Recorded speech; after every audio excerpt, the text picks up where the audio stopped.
hindi siya na yung top priority mo. Hindi na siya yung number one sa iyo.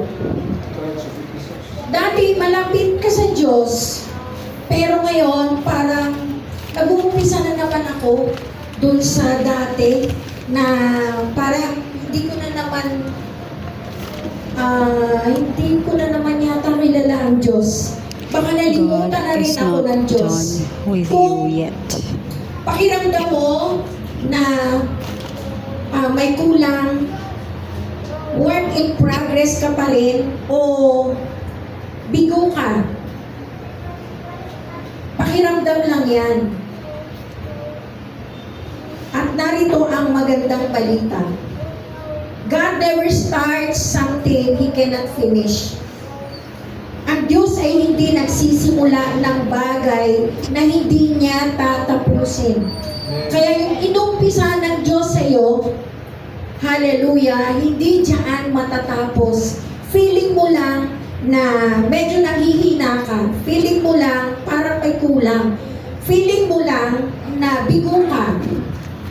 Sabi nga sa Philippians 1:6 sa NLT, New Living Translation, Philippians 1:6.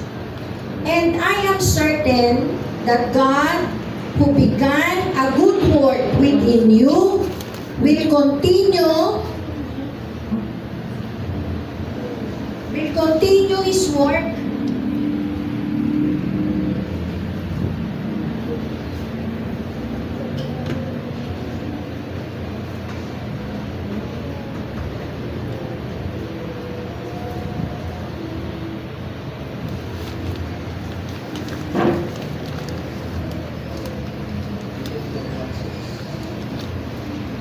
pagpapatuloy ng Panginoon.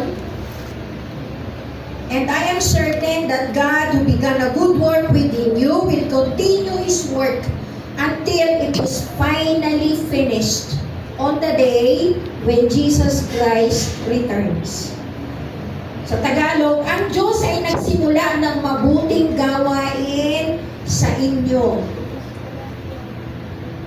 Ay magpapatuloy ito hanggang sa ito'y matapos. So, yung pinasimulan ng Diyos sa buhay natin, ito'y magpapatuloy. Kahit sabihin mo, parang nanlalamig ako, parang nag-uumpisa na naman ako. Kasi parang hindi nang tuloy-tuloy yung iyong alab ng pakikipagrelasyon sa Diyos, yung pakikinig mo, pagdalo mo sa mga gawain. At ano ang patunay nito? Ang patunay nito ay yung muling pagkabuhay ni Jesus. Amen? When Jesus was raised from the dead after 3 days, yan ang patunay na hindi pa tapos sa atin ang Panginoon. Ano ang garantiya ng muling pagkabuhay? Ang garantiya nito ay bagong pasimula. Sabi nga sa Romans 6:4, ito po yung tema natin sa church ngayon, just as Christ was raised from the dead, we also may live new lives. Kung paano si Kristo ay muling nabuhay, tayo rin ay mabubuhay sa bagong buhay. Amen? Ang resurrection, hindi lang po ito event, hindi lang po ito isang pangyayari, hindi lang ito isang naitala sa history, hindi lang ito naitala sa Biblia. Ito ay kapangyarihang nagsimula ng pagbabago sa atin. Amen. Bibigyan ko kayo ng illustration. Yung empty tomb, yung walang laman na libingan. After 3 days, di ba, nangilibing si Jesus, ay muling nabuhay. Si Jesus, hindi siya nanatiling patay. Kaya po, akala natin, nung inilibing si Jesus, wala nang pag-asa. Kasi lahat ng nalibing, walang pag-asa, di ba? So, akala natin, okay, napako si Jesus sa krus, nilibing siya, then wala nang pag-asa. Akala natin, tapos na yung mga pangarap. Madaming nag-iyakan ng mga sandali na yon doon sa Golgotha. Akala tapos na yung kwento ni Jesus. Tama ba? Kasi namatay na siya eh.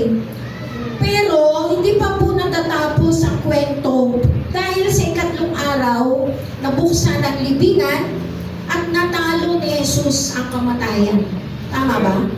Ayan. Ang akala mo katapusan ay simula pa lang pala.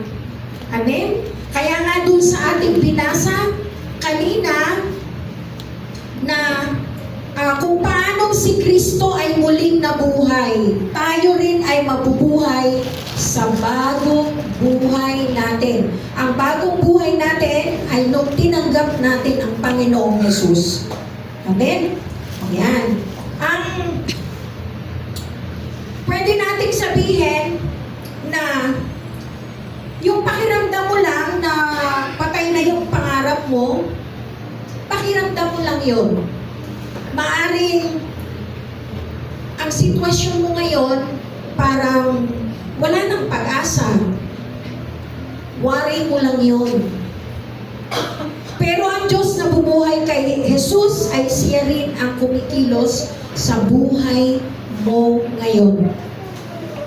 Yung power, yung authority na nagbuhay kay Kristo after 3 days, siya rin yung power, yung authority na tinanggap natin. Amen? Nung naniwala tayo, nagtiwala tayo sa Panginoong Jesus dahil siya ay nabuhay na maguli.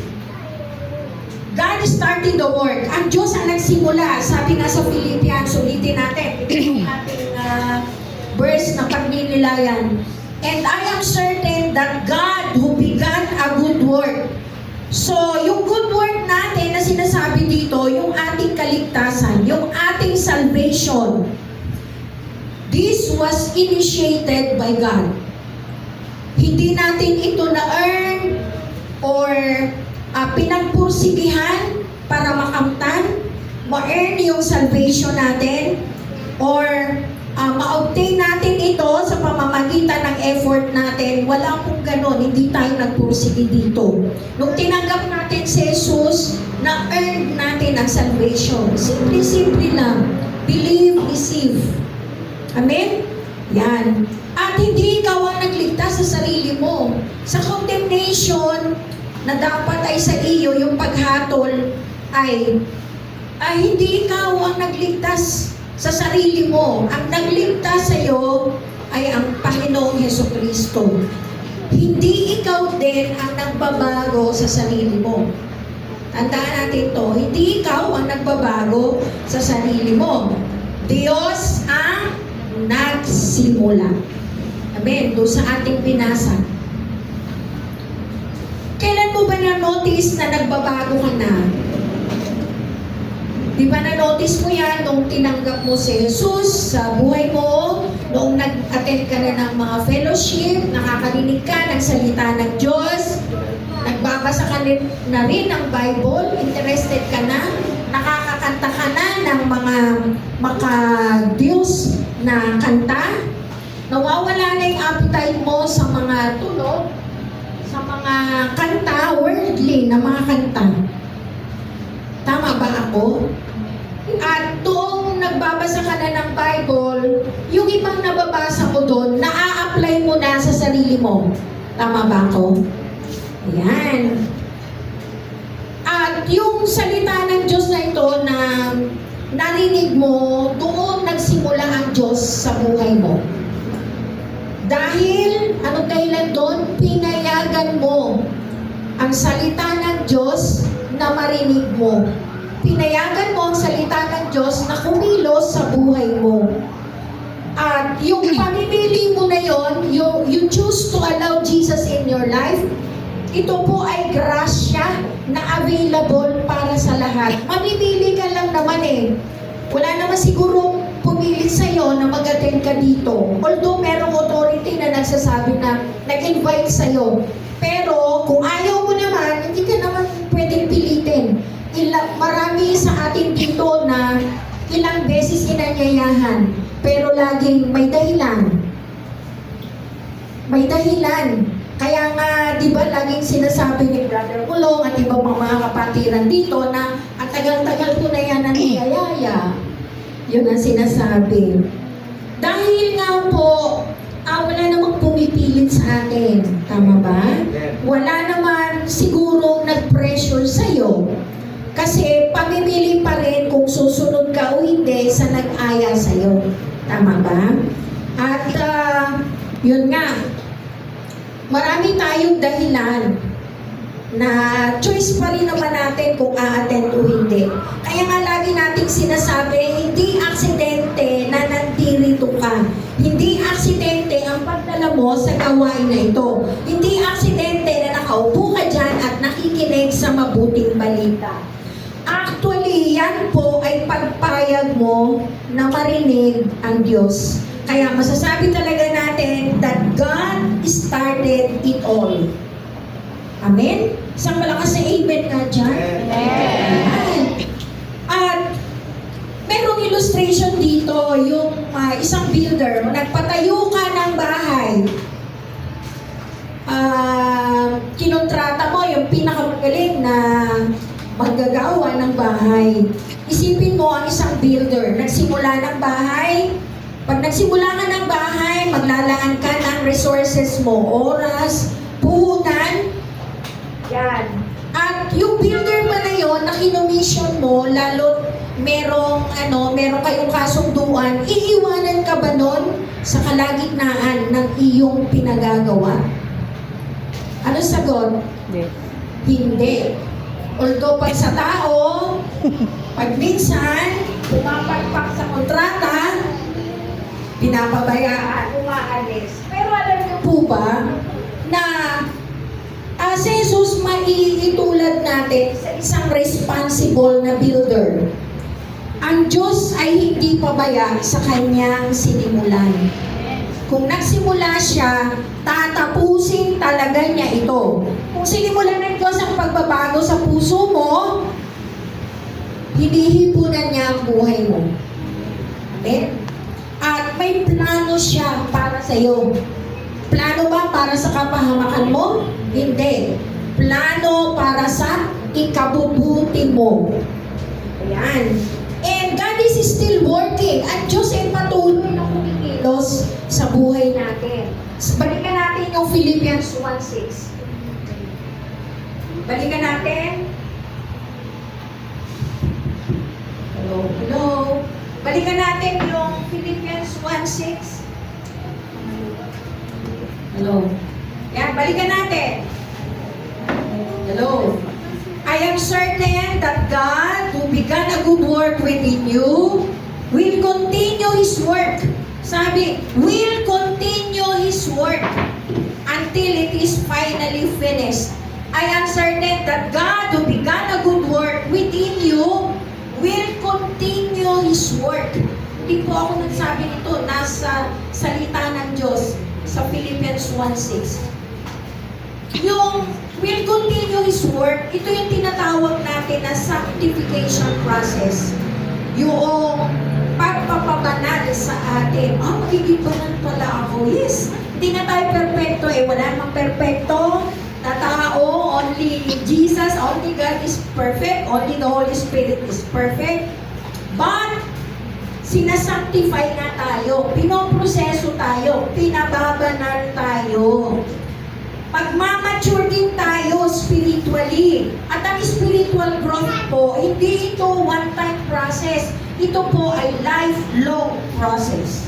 Tandaan natin, habang buhay tayo, habang may buhay tayo, sinasanctify tayo, pinapabanal. At ipagpapatuloy niya ang kanyang gawain. Amen? Ayan, hindi ka patapos sa Diyos. Hindi ka patapos. Sabihin mo, hindi pa ako tapos. Hindi pa ako tapos. Ako ay nasa proseso pa. Ayan, kapareho ng kalsada na nakikita natin, pag under construction ng kalsada, ano ang nakikita mo? Magulo, di ba? Parang messy-messy kasi yung buhangin, yung mga ano ba doon, nakatambak lahat doon, yung mga pinaghukayan, mga graba, semento, nandun, yung mga kahoy, nandun. Mahirap yung daanan, tama ba? Kasi hindi pa siya maayos. Pero, hindi ibig sabihin noon, bibitawan na yon nung nagagawa. Although kapag tao, ay pag minsan, ang tagal nilang gumawa. Proseso nga hinahintulad lang natin. Hindi doon ibig sabihin na iniwan na. Kasi kung iniwan lahat na nag-construct ng kalsada, wala na tayong daanan dyan, along Ross Boulevard. Pero hindi naman, natatapos naman nila, diba? Ayan, dati nga lang, magulo. Yan, ang daming mga kalat, hindi mahirap daanan, hindi maayos. Pero hindi ibig sabihin na iniwan na yon. Maaring iniisip natin, ganito rin ako Bakit? Parang ang gulo-gulo ko pa rin pag minsan. Bakit parang hindi pa rin maayos ang buhay ko? Nagsisimba naman ako, nagbabasa naman ako ng Bible, nagde-devotion naman ako. Pero bakit ganito? Bakit parang hindi ako nagbabago? Nagbabago man ako, konti-konti lang. At hindi tuloy-tuloy. Alam mo ba kung ano ang sagot? Dahil may ginagawa pa ang Diyos sa buhay mo. Amen. Huwag kang mainip, kapatid. Amen? Sabi nga, we are being transformed little by little into the same image of God. Unti-unti lang. Yung iba lang, ba't ang bilis na transformation dun sa nakita ko na kasamahan natin? Kasi nga, iba yung paraan niya. May sikreto siya doon. Bakit yung iba ay parang ang bagal, lumago ng kanyang relationship sa Diyos? Kasi pamimili din niya yan Tama ba ako? Proseso niya yan. Nasa kanyang sarili ay namimili siya araw-araw kung ano ang priority na gagawin niya. Kung less priority niya, yung sanctification sa buhay niya, talagang mapipil natin na parang ang bagal. Pero alam niyo ba, na hindi po tayo sinusukuan ng Panginoon. At tayo din, huwag tayong susuko sa gitna man ng proseso ng buhay natin. Huwag kang lalayo habang kumikilos ang Diyos. Yung proseso na ito na parang merong up and down, may mainit, may malamig, parang hindi nagtutuloy-tuloy, may ginagawa pa rin dyan ang Panginoon sa ating buhay. Huwag lang talagang lalayo tayo ng tuluyan sa relationship natin sa Panginoong Jesus. And God will finish it. Lahat ng sinimula ng Diyos ay tatapusin niya ito. Amen. Nandiyan pa rin niya sa Philippians 1:6. And I am certain that God, who began a good work within you, will continue His work until it is finally finished on the day when Jesus Christ returns. Amen? So, will continue His work until it is finally finished. So, hindi niya abandonan ng Panginoon. Ikaw, hindi siya humihiwalay sa'yo. Ang Holy Spirit na nasa atin, hindi tayo niyan iniiwan, hindi tayo niyan pababayaan. Kung pipiliin natin na nanahimik lang tayo, the Holy Spirit mananahimik din yan. Alam niyo ba yung will? Yung will natin, hindi yan pinangimasukan ng Panginoon. Binigay pa rin niya sa atin yan. Kung ang gagamitin natin, yung pamimili natin, o susundin natin ang kalooban ng Diyos, o yung kalooban mo ang susundin mo. God will keep you strong until the end. Sabi nga sa 1 Corinthians 1:8, the Lord Jesus Christ will sustain you to the end. Hallelujah. Hanggang ito'y matapos, because ang Diyos ay hindi lang starter, He is also a finisher. Siya ang tagatapos. Siya ang nag-umpisa, siya ang tatapos. At kung matapos man ang buhay natin, uuwi tayo sa Panginoon. Sino ang gusto umuwi sa Panginoon? Lahat kayo. Walang magpapaiwan, ha? Walang magpapaiwan. Lahat tayo na nagsimula sa Diyos ay matatapos din sa Diyos. Amen. Ano ang connection nito sa ating resurrection? Dahil katatapos lang naman ng Holy Week, di ba? Ayan. Yung good work dito, began because of Jesus' death and resurrection. Jesus' death and resurrection. Yan yung kanina ko pa paulit-ulit na sinasabi na pagbabago natin. Namatay pero nagtagumpay ang Panginoong Hesus. Hindi siya nanatiling patay. Nag-resurrect siya. At yung ating transformation, yan yung nagpa-power. Nagbibigay yan ng lakas para sa ating resurrected life. Amen? Ayan. Ang resurrection ni Jesus, yan ang ating future. Kung siya nabuhay muli, God sees us as a forgiven, new, and restored person na pinakamamahal niya. Nagtagumpay na nga siya, di ba? Yung ating mga kasalanan ay tinubos na niya. So that's, yun ay katagumpayan. Hindi na natin pagpupursigihan na pagtrabahuhan ang kapatawaran ng ating kasalanan. Inako na lahat ni Kristo yun. At nabuhay pa siya. Ibig sabihin doon, yung pagkabuhay na maguli ng Panginoong Yesus, yan po yung ating bagong buhay. Pinapakita niya na dati kang makasalanan pero bibigyan kita ng bagong buhay. Yung restored life natin ay pinahintulot yun ng Diyos dahil yung kaisa-isa niyang mahal na anak ay hinayaan niya na magdusa dahil mahal na mahal niya tayo. Amen? Hallelujah. At yung ma-restore ang relationship natin sa Ama, ma-restore yung relationship natin na naputol yan noong nagkasala si Eva at si Adan, ay muli itong ipinalik para makasama tayo sa kaharian ng Diyos kung tayo ay umuwi na sa Kanya. Amen.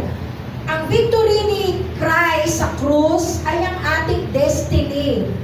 Tayo ay babaguhin.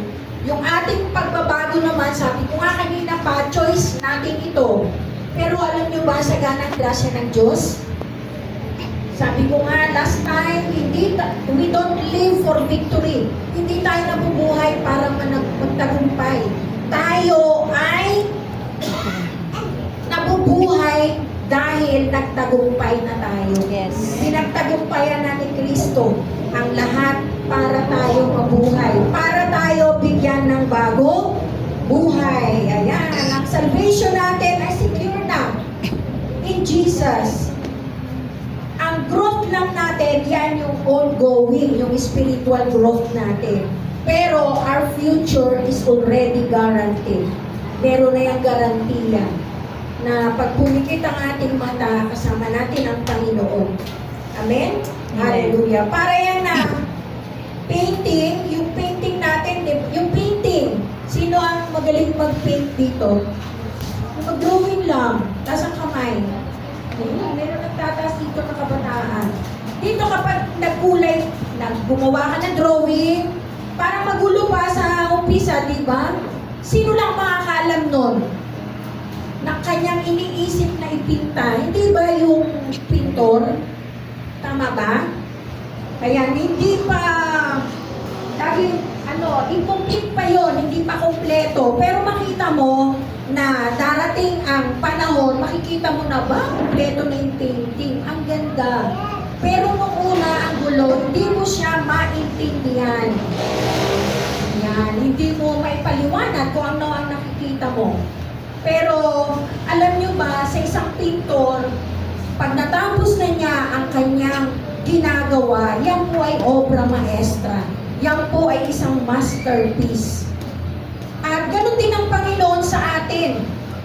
Kung pinoproseso pa tayo, magulo pa ang buhay natin, may ups and down, hindi laging straight, forward tayo sa direksyon na gusto ng kalooban ng Diyos para sa atin. Dahil tayo ay instead na straight line, lumiliko tayo sa kaliwa, lumiliko tayo sa kanan. Pero alam nyo ba, yung perfection, makakamit din natin yan. Dahil tayo po ay masterpiece ng Panginoon. Ang Panginoon ang pintor, tayo ang kanyang masterpiece. May ginagawa pa siya sa buhay natin. Kaya hindi mo pa makita yung kagandahan. Parang ano pa ako eh, weak pa ako eh. Dami ko pa rin failure eh. Ganyan. Teka. Pero lagi lang natin papanaligan na tayo ay obra maestra ng Panginoon. Masterpiece tayo niya. Kung sa tingin mo magulo ka pa rin, sa Panginoon, inaayos ka na niya. Inaayos ang puso mo. Hindi man maayos yung sitwasyon mo, inaayos yung puso mo. Inaayos ang pag-iisip mo. Para mas maintindihan mo yung sitwasyon mo. Para maiba yung iyong reaction dun sa situation. Kasi hindi mo na maayos ang sitwasyon, pero yung reaction mo doon sa sitwasyon na meron ka, yun ang mababago. Amen? Ayan. At alam ko na may mga tao dito na nangihina. Pag minsan, nangihina ka. Dahil yung maraming issue tayo ngayon sa ating community, sa ating bansa, sa Parañaque, issue sa ekonomiya, mataas na fuel. Pag mataas na fuel, magagasolina ka, dagdag yun na additional expenses. Nagkakaproblema sa transportasyon. Ayan, meron na namang nakamba ng mga strike ng mga jeepney. At maapektuhan, kasama na tayo kung tayo man ay nagkukumyot sa iba-ibang lugar. Dahil tumataas ang fuel, tumataas yung ating mga bills. Tumataas ang gasol. Ngayon, 1,600 na, dati 1,000 lang yun. In 2 weeks, grabe ang tinaas, mga 600 pesos. Tumataas ang bilihin, yung ating mga bayarin, tumataas, hindi naman tumataas ang sweldo. Tama ba? At napapaisip tayo, paano na kaya tayo makakasurvive sa araw-araw? Paano na yung buhay? Paano na yung pag-aaral ng mga anak ko?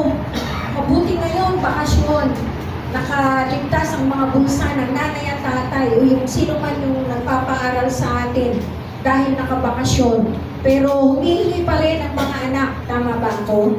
May mga maintenance medicine na binibili tayo para sa ating mga magulang.